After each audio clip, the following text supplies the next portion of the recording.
జయలలిత గారు అప్పుడు ఒక అమ్మాయి కోర్స్ నాన్నగారికి పరిచయాలు ఉన్నప్పటికీ కూడా ప్రతి చోటికి నాన్నగారు రాలేరు కదా, మీ రక్షణ మీరు ఎలా చేసుకున్నారు?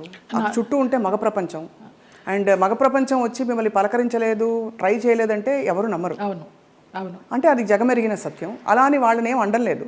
బట్ ఈ ప్రపంచంలో ఎలా మీరు మిమ్మల్ని మీరు కాపాడుకున్నారు?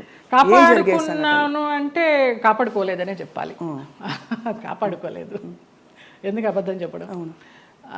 పరిస్థితులకు అనుగుణంగా వెళ్ళాను. అందువల్ల నేను పెద్ద ఇబ్బందులు ఏమీ ఎదుర్కోలేదు. కొంచెం ఫ్రెండ్లీగానే మూవ్ అవుతూ నవ్వేస్తూ.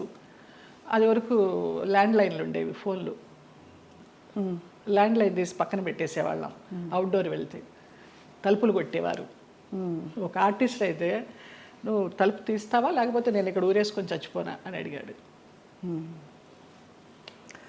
పెద్ద ఆర్టిస్టా? పెద్ద ఆర్టిస్టే ఒక కాలంలో. అంటే ఎందుకు అడుగుతున్నానంటేనండి, మరి అది వాళ్ళు ఒక బంధం కోరుకున్నారా మీతో, లేక కేవలం బంధం లేదు, ఏం లేదు. బాగుండేదాన్ని, యంగ్లో ఉన్నాను, మంచి పర్సనాలిటీ, వ్యాంప్ క్యారెక్టర్లు వేస్తున్నాను, కూడా అదే అయి ఉండొచ్చు అనే ఒక అపోహ. ఎలా తప్పించుకున్నారు? కొన్ని తప్పించుకున్నాను, కొన్ని తప్పించుకోలేకపోయాను. తప్పలేదు. అంటే మీరు నిర్ణయం తీసుకుని ఎవరైనా ఒక నిర్ణయం తీసుకుని ఇలా ఉంటే అది వాళ్ళ ఇష్టం. అది కానీ అయిష్టంగా బలవంతంగా గనక ఏ పరిస్థితిలోకి వెళ్ళినా కూడా అది బడి కావచ్చు, ఇంకోటి కావచ్చు, ఇటువంటి ఒక చాలా కష్టం కదండి. ఒకసారి అలాగే ఒక డైరెక్టర్ని రిజెక్ట్ చేశాను అనేసి అతను ఆ క్యారెక్టర్ కట్ చేసి పంపించేశారు. పర్లేదు అనుకున్నాను. అలా కూడా జరిగిన సందర్భాలు. ఆ రోజుల్లో ఎలా ఉండేది జయలలిత గారు మీకు? అంటే మనసులో ఇలా జరుగుతోందని ముందే తెలుసా? వాళ్ళు తలుపులు కొట్టేటప్పుడు భయం వేసేదా, లేకపోతే తెలుసు ఎలా తప్పించుకోవాలనే ఆలోచన తప్పించి ఆ భయాలు అవేమీ లేవు. తలుపులు బద్దలు కట్టలేరు. మన్నాడు ఏమన్నా అడిగినప్పుడు ఏదో దాటేస్తాం, ఏదో ఒక రీజన్ చెప్తాం. అవునా నిద్ర పట్టేసింది, ఫోన్ వినిపించలేదనో, తలుపు చప్పుడు వినిపించలేదనో, ఇలాగే మేనేజ్ చేసుకుంటూ కొన్ని తప్పించుకుంటూ, కొన్ని తప్పించుకోలేక, కొన్ని తప్పనిసరిగా. కష్టం, చాలా కష్టం. అయితే కష్టమని అనుకోలేదు. అంటే ఒకసారి పోయినా 100 సార్లు పోయినా పోయింది అంతే. ఇక మనకేమి అది ఫీలింగ్ ఉండదు. అంటే కరెక్టే లేండి మీరు అన్నట్టు. అంటే ఆ టైంకి మీరు ప్రాక్టికల్గా సమాధాన పడిపోయారు అంతే. దానికి అంతే, ఒకటే ఏమో, నా వాళ్ళు బాగుండాలి. ఎలాగో వచ్చాను, నేను చెడిపోతే చెడిపోయాను, నా వాళ్ళు బాగుండాలి, అంతే. ఆ మంచి మనసుతోనే వచ్చాను కాబట్టి ఇప్పటికీ నన్ను భగవంతుడు ఈ రకంగా చూస్తున్నాడు. 40 years ఇండస్ట్రీలో అని ఒక నమ్మకం. ఇప్పుడు అందరూ బాగున్నారు. చాలా సున్నితమైన ఒక ప్రశ్న అండి ఇది. అడగచ్చు అడగకూడదు, కానీ ఈ సోకాల్డ్ ప్రముఖులు వాళ్ళు వీళ్ళు మిమ్మల్ని ఇలాగా ఇబ్బంది పెట్టి, సరే వాటెవర్ ట్రై చేసి అది బలవంతంగా మీరు తలొగ్గినప్పుడు గౌరవం ఉంటుందా, లేకపోతే కేవలం జస్ట్ వాళ్ళ వాళ్ళ వాళ్ళ ఇంకా పైశాచికత్వం? కానీ పైశాచికత్వం ఏమీ ఉండదు, గౌరవం ఉండదమ్మా. Just matter of fact, need అంతే. రెండు ఉండవు, అది మరీ పీక్ ఉండదు. కానీ అంటే ఎందుకు అడుగుతున్నానంటేనండి, ఆ టైంలో వాళ్ళ ప్రవర్తన కూడా ఒక గాయం చేస్తుంది కదా మనసులో. అట్లా నేను అబద్ధం చెప్పకూడదు, ఎవరు అలాగ ప్రవర్తించలేదు. పైశాచికము లేదు, ప్రేమ లేదు. ప్రేమ అసలు ఉండదు. ఒప్పుకొని వెళ్ళాము, అంతవరకు. వాళ్ళ నీడ్ అయిపోయింది, వచ్చాము. తర్వాత ఎలా ఉండేవారు వీళ్ళందరూ? బాగానే ఉండేది మామూలుగా. షార్ట్ అంటే షార్టే, అంతే. సో అది అలాగా ఒక ప్రొఫెషనల్ సిస్టంలో దాదాపు ప్రతి హీరోయిన్కి, ప్రతి అందమైన నటికి ఇది సర్వసాధారణమైపోయిన పరిస్థితులు వచ్చాయి అనే ఒక బాధతో తప్ప మరీ మిమ్మల్ని ప్రోబ్ చేసి ఇబ్బంది పెట్టాలని కాదు జయలలిత గారు. అయ్యో లేదమ్మా. ఎందుకు అది నామ్ అయిపోవాలి, ఎందుకు ఒక బెంచ్ మార్క్ అయిపోవాలి అని అంటే, మనం ఈరోజు అనేక కమిటీలు పెట్టడాలు, ఇండస్ట్రీ ఇతర వర్క్ ప్లేసెస్లో వేధింపుల కమిటీ ఉండాలని చెప్పి, అంటే వేధింపులని వ్యతిరేకించే కమిటీలు. బై గాడ్స్ గ్రేస్ మాకు అట్లాంటి వేధింపులు ఏం లేవు, కానీ తప్పలేదు. అంటే అది కరెక్టే. అంటే వేధింపులు లేకపోయినా ఒక పాయింట్లో మీరు ఎస్ చెప్పకపోతే మీకు అవకాశాలు తగ్గిస్తాం అన్నది ఒక వేధింపే కదా. అవును అవును. అంటే మీకు టాలెంట్ ఉండి కూడా చెప్పాను కదా, ఒక డైరెక్టర్ పంపించేశారు సుగం క్యారెక్టర్ అయిన తర్వాత అనేసి. ఆ పేరు నేను అడగను, ఎందుకంటే మిమ్మల్ని ఇబ్బంది పెట్టను. వారు గనక ఇంకా ఉండుంటే గనక ఇంకా ఇబ్బంది పెట్టను. లేరు, పోయినారా? Okay. Malayalam director. Okay. Telugu ఇండస్ట్రీలో బాగానే పోనీ మన ఇంటి పిల్ల అని ఏమన్నా అక్కును చేర్చుకున్నారా మిమ్మల్ని? ఇక్కడ కూడా ఇదేనా? అక్కున చేర్చుకోలేదు, చీకొట్టలేదు. రైట్. అదే సమయంలో మీరు గాఢమైన ప్రేమలో పడ్డారు కదా? అవునమ్మా, మలయాళం డైరెక్టర్. అది కూడా ఎలా పడాల్సి వచ్చిందంటే, నేను డేట్స్ ఇచ్చినప్పుడు నాన్న నాకు తెలియకుండా వేరే క్రాస్ బెల్ట్ మణి అని మన హీరోయిన్ మీనా వాళ్ళ మేనమామ, ఆయన కూడా ఒక కాలంలో ఒక ఈ సి గ్రేడ్ టైప్ ఆఫ్ మూవీస్కి మంచి పెట్టింది పేరు ఆయన. నేను చేసే సినిమాలు కూడా సి గ్రేడ్ సినిమాలే అప్పుడు, బీసీ గ్రేడ్. మీరు అంత ఓపెన్ గా సిగరెట్ సినిమాలు చేశానని చెప్తున్నారు కదా, అది ముచ్చటేసని చూసి ఎంత నిజాయితీగా చెప్తున్నారని చెప్పండి మ్యామ్.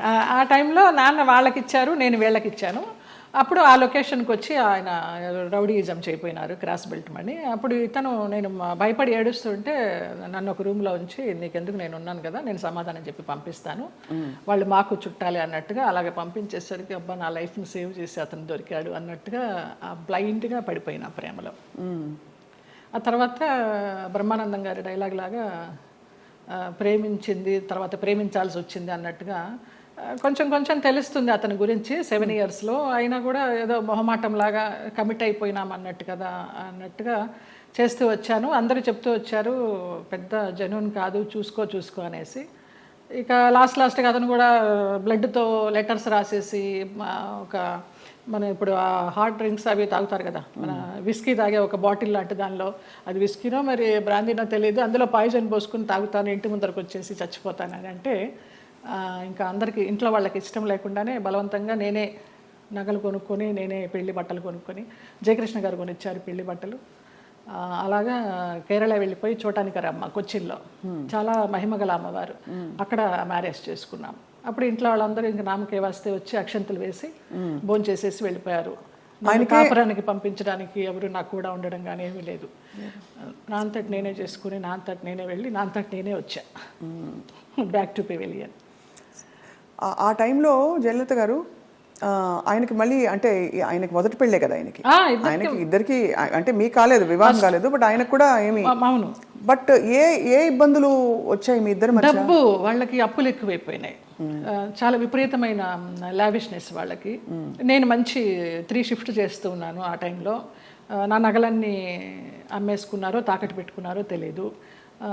సినిమాలకు వచ్చిన డబ్బంతా కూడా వాళ్ళే తీసుకునేవాళ్ళు, అమ్మ నాన్నకి ఇవ్వద్దనేవారు. అమ్మ నాన్న భయపడి పవర్ ఆఫ్ అటర్నిటీ రాయించుకొని, నీకు బిడ్డలు పుట్టిన తర్వాత నేను నీ ఆస్తి నీకు ఇస్తామంటే, ఆ పవర్ ఆఫ్ అటర్నిటీ ఎక్కడికి వెళ్ళి సైన్ చేసావు, అది క్యాన్సిల్ చెయ్యి, బిడ్డను కానీ అంటే, అతనికి తెలియకుండా నేను లేడీ డాక్టర్ దగ్గరికి వెళ్ళి, నాకు బిడ్డలు వద్దు, ఒక 6 months నేను కొంచెం జాగ్రత్తగా ఉండాలనుకుంటున్నానని, అతనికి తెలియకుండా నేను లేడీ డాక్టర్ దగ్గరికి వెళ్ళి ఆ పిల్స్ తీసుకొని వేసుకుంటూ ఆ బిడ్డలు రాకుండా జాగ్రత్త పడ్డా. ఇక ఆ తర్వాత 3 monthsకి గొడవలు, 6 months నుంచి కొట్టుళ్ళు, యాసిడ్లు పోస్తాను అనడాలు, గదిలో బంధించడాలు, ఇవన్నీ అయిన తర్వాత ఏడుస్తూ పడుకుని ఉంటే, అతను నన్ను చంపడానికి అంబాసిడర్ కార్లో తీసుకెళ్తున్నాడు. మా ఆయన ఎవరైతే ఉన్నారో ఎక్స్ హస్బెండ్, నిలువెత్తు బాబా. ఫస్ట్ టైం నేను కాషాయ వస్త్రాల్లో అంబాసిడర్ కారు ఇలా ఆపి, నేను కూర్చున్న వైపు డోర్ తీసి నన్ను గబగబగా లాక్కెళ్ళారు. ఆ మన్నాడు పరుచూరు గోపాలకృష్ణ గారు, చలపతిరావు గారు వీళ్ళంతా మన విరుగంపాకం పోలీస్ స్టేషన్కి ఫోన్ చేసి, ఇలాగ మా అమ్మాయి అపాయకరమైన పరిస్థితిలో ఉంది, మీరు వెళ్ళి ఆ అమ్మాయిని బయటికి తీసుకురావాలని చెప్పి అలా ఇంటికి తీసుకొచ్చారు నన్ను. ఆ బాబా సంఘటన అలా జరగడం, ఇక్కడ పరుచూరు గోపాలకృష్ణ గారు, చలపతిరావు గారు ఇలా సహకరించడం అంత యాదృచ్ఛికం. అంటే ఎవరో ఒకళ్ళు భగవంతుడు పంపిస్తాడు అంతే, ఆయన రాడుగా నేరుగా.